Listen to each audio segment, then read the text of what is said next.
नमस्कार साथियों, आप सभी का स्टार्ट साइंस क्लासेस में तहे दिल से स्वागत है। दोस्तों आज हम देखने वाले कक्षा 10 का हिस्ट्री चैप्टर नंबर आपका ये 5 होगा। और दोस्तों ये हमारा पार्ट 1 वीडियो होगा, तो वीडियो को अंत तक बने रहिए दोस्तों और बहुत जोरों शोर की तैयारी के साथ लग जाइए। चलिए देख देख कर स्टार्ट करते हैं। अर्थव्यवस्था और आजीविका। चैप्टर का नाम है अर्थव्यवस्था और क्या है आजीविका।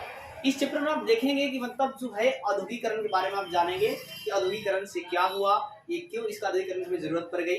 तो देखिए दोस्तों, सबसे पहले परिचय की बात करते हैं। जो मेन डाटा है, तो ब्रिटेन जो है आपका 1750 तक ईस्वी तक ब्रिटेन जो है कृषि प्रधान देश था। कृषि प्रधान देश कहने का मतलब कि वो ब्रिटेन जो देश है 1750 ईस्वी तक आपका वो कृषि से ही सब कुछ अपना करता था। ठीक है, तो ब्रिटेन क्या था 1750 तक कृषि प्रधान एक देश था, पहली बात समझिए।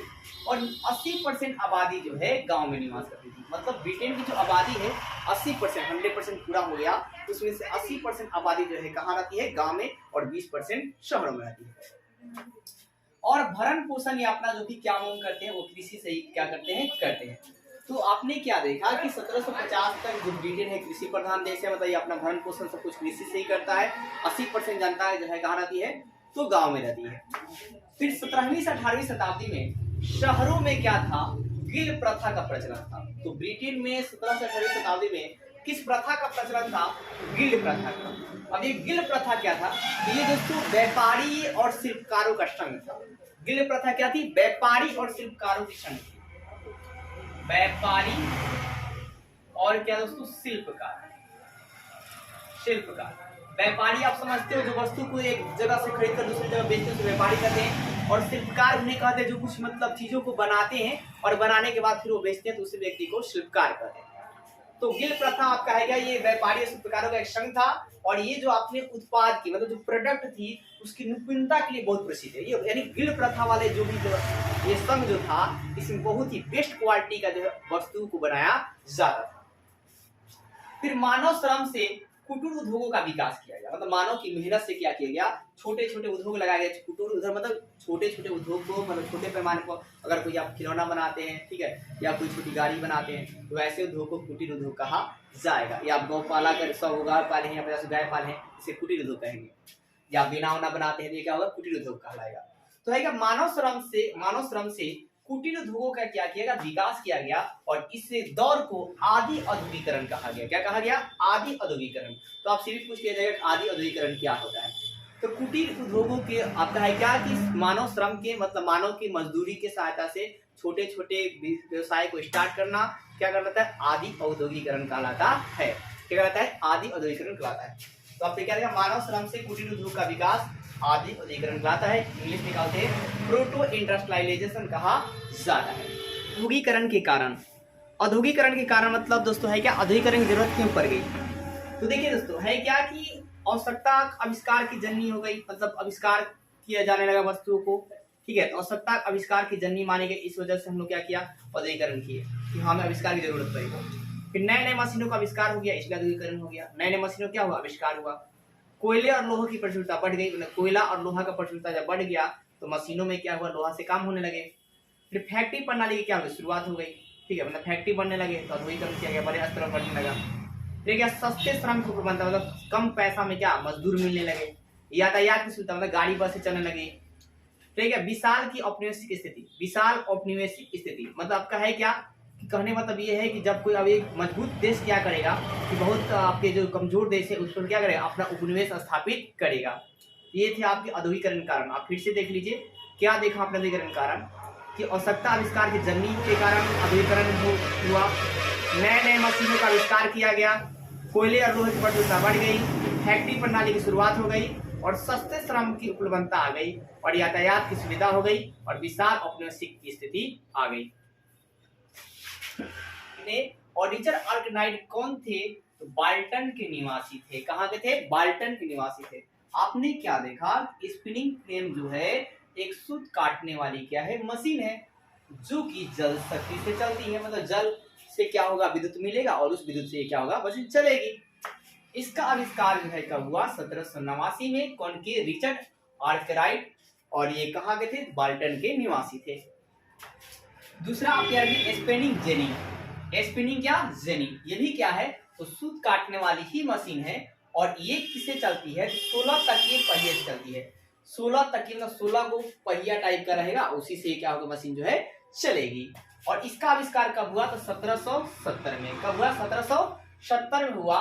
कौन किए? हारग्रीव्स। कौन किए? हारग्रीव्स किए। कौन किए? हारग्रीव्स। अब हारग्रीव्स कौन थे? तो ये स्टैंड हिल के निवासी थे। कहाँ के थे? स्टैंड हिल के निवासी थे। और इसके सहायता से मतलब स्पिनिंग जेनी के सहायता से 8 सूतों को एक ही बार में काटा जा सकता है। 8 सूतों को क्या एक ही बार में काटा जा सकता है। सवाल पूछ लेगा स्पिनिंग जेनी के सहायता से कितने सूतों को एक बार में काटा जा सकता है? तो लगभग 8 सूतों को एक ही बार में काटा जा सकता है। मुख्य रूप से आप खोज याद कर लीजिएगा कि स्पिनिंग फ्रेम की खोज कौन किए थे? रिचर्ड आर्काइड 1789 में। और स्पिनिंग जेनी की खोज कौन किए थे? तो हारग्रीव्स। कौन किए थे? हारग्रीव्स किए थे। कौन के कब किए थे? 1770 में। कार्य कब हुआ दोस्तों? तो 1773 में। कब हुआ? 1773 में। फ्लाइंग स्टॉल का आविष्कार कब हुआ? 1773 में हुआ। कौन किए? जॉन ने।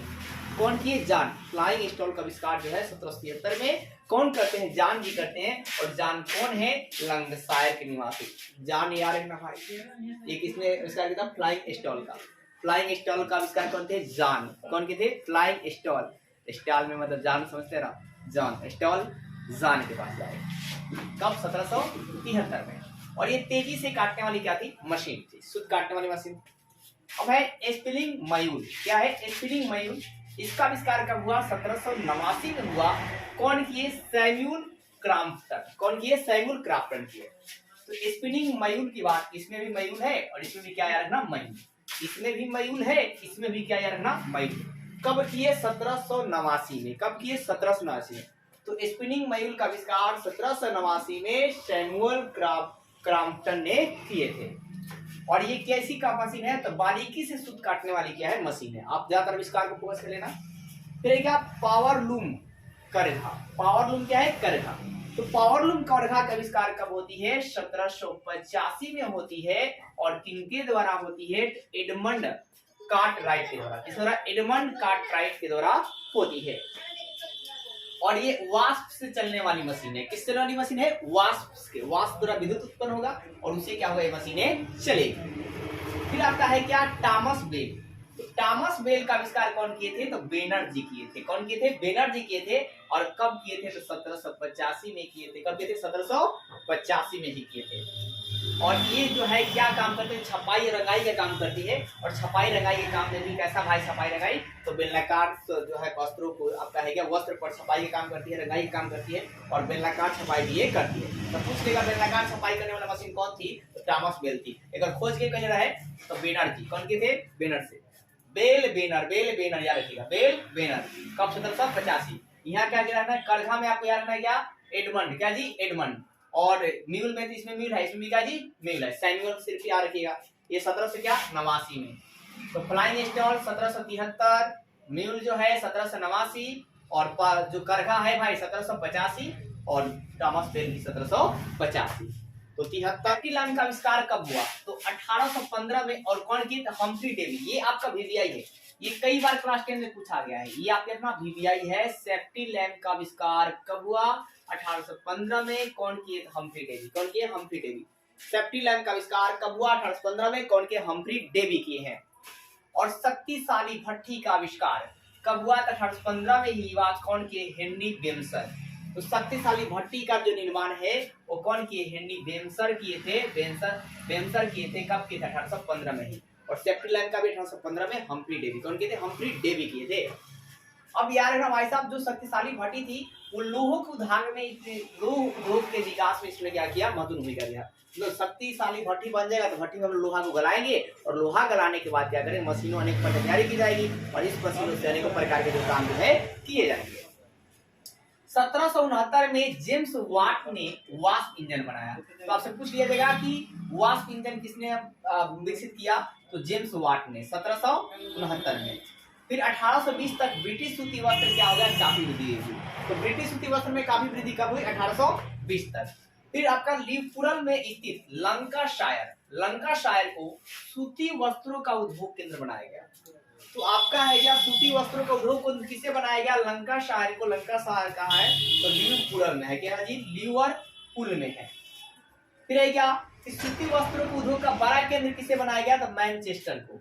सूती वस्त्रों का बड़ा उद्योग केंद्र किसे बनाया गया? मैनचेस्टर को। तो पूछेगा सूती वस्त्रों का उद्योग केंद्र से पूछेगा तो लंकाशायर, और बड़ा उद्योग केंद्र पूछेगा तो मैनचेस्टर को।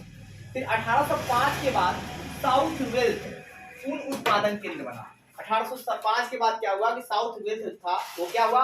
ऊन उत्पादन केंद्र बना। ऊन उत्पादन केंद्र कौन बना? South Wales. कब बना? 1805 के बाद बना। उम्मीद करता हूं दोस्तों कि आपको क्लास 10 की पहले आपका चैप्टर 5 की वीडियो जो है अच्छी लगी होगी, और वीडियो को ज्यादा से ज्यादा शेयर कीजिए और हमारे चैनल को सब्सक्राइब कीजिए। और आपका है क्या दोस्तों, बहुत आप वीडियो को कम से कम 5 लोगों जरूर शेयर कीजिए, क्योंकि आपके लिए मैं मेहनत करता हूं, आप मेरे मोटिवेट है कि आप वीडियो शेयर करते, मुझे थोड़ा बहुत अच्छा लगता है जब लाइक करते हैं, कमेंट करते हैं, और थोड़ा भी अगर गलतियां होती, खामियां होती है तो भी आप कमेंट करते, तो भी मुझे अच्छा लगता है, ताकि मैं उसे सुधारने का प्रयास करूं। तो जय हिंद दोस्तों, जय भारत।